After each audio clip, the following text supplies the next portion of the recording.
Hello students, let's learn computer channel to loi tumalok hokoluke swagatom janaisu aru ajir ei video tu tumalke gom paisai class 12 or jun hokol chhatro chhatri IT loisa tumalokor IT r jun khon presentation software kitab ase he kitab khonor logot jorito junkhini fill in the blanks ase he fill in the blanks khini aji discuss korim aru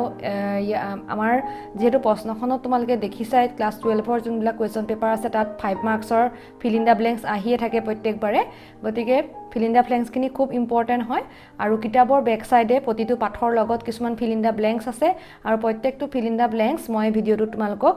di disu gotike tumaloke ekhon copy uliai fill in the blanks khini ba khali thai pur kora khini likhi loba গতিকে আহাসুন আমি আজি প্ৰথম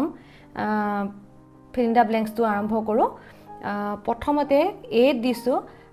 chapter wise আছে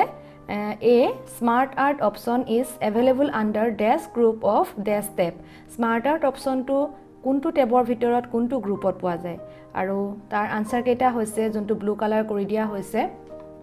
তোমালকে দেখা পাইছা স্ক্ৰিনত illustration group of insert tab B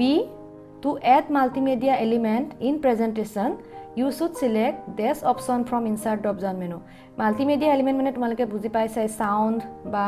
cinema বা সৰু সৰু ক্লিপ বিলাক যদি আমি ইনসাৰ্ট কৰিবলৈ বিচাৰো PowerPoint-ত তেতিয়া হলে আমি ইনসাৰ্ট টেবৰ ভিতৰত movie and sound option-ত ক্লিক কৰিব লাগিব তাৰ পিছত আহিলে C list any 5 effect available in entrance tab যেতিয়া আমি এনিমেশন প্ৰয়োগ কৰো এনিমেশনৰ আমি কাস্টম এনিমেশনৰ ভিতৰত এন্ট্ৰেন্স টেবটোৰ ভিতৰত থকা পাঁচটা এফেক্টৰ নাম লিখিবলৈ দিয়া হৈছে এই খালি ঠাই পূৰ কৰাটোত আৰু সেইকেইটা মই দি দিছো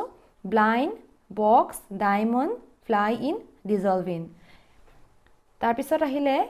D define custom slide show option is available in this dialog box define custom slide show অপচনটো কোনটো ডায়লগ বক্সত দেখা যায় আৰু সেই ডায়লগ বক্সটোৰ নাম হৈছে Define custom slide show মনত ৰাখিবলৈ খুবে সহজ হয় আনসাৰ টু কোৱেশ্চন টুতে আছে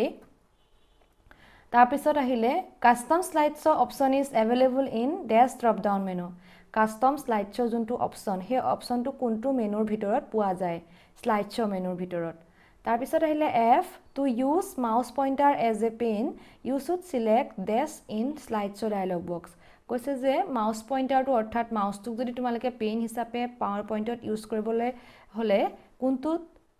অপচনত ক্লিক কৰিব লাগিব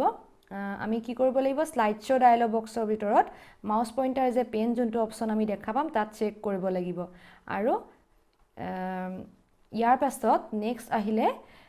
you should select dash from presentation display drop down list to display presentation on external display unit আৰু external display unit অৰ্থাৎ বেলেগ কৈ যদি আমি ডিসপ্লে কৰাব বিচাৰো বেলেগ মনিটৰ বা তেনেকুৱা ক্ষেত্ৰত আমি কোনটো অপচনত ক্লিক কৰিব লাগিব তেতিয়া আমি কি কৰিব ডিসপ্লে 2 বুলি এটা অপচন থাকে from presentation display drop down list to display presentation গতিকে আনসাৰটো হ'ব ডিসপ্লে 2 তাৰ পিছত আহিলে লাষ্ট এটো তোমালোকৰ লাষ্ট চেপ্টাৰটোৰ হয় rehearse timing option is available in dash drop down menu rehearse timing তোৰ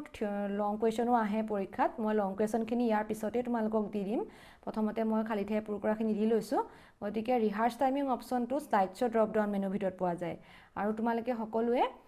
এই খালি ঠাই পূৰ কৰাখিনি লিখি লবা ইয়াৰ পিছত মই তোমালোকৰ লং কোৱেশ্চন বিলাক ডিসকাস কৰিম থ্যাংক ইউ এভৰিওয়ান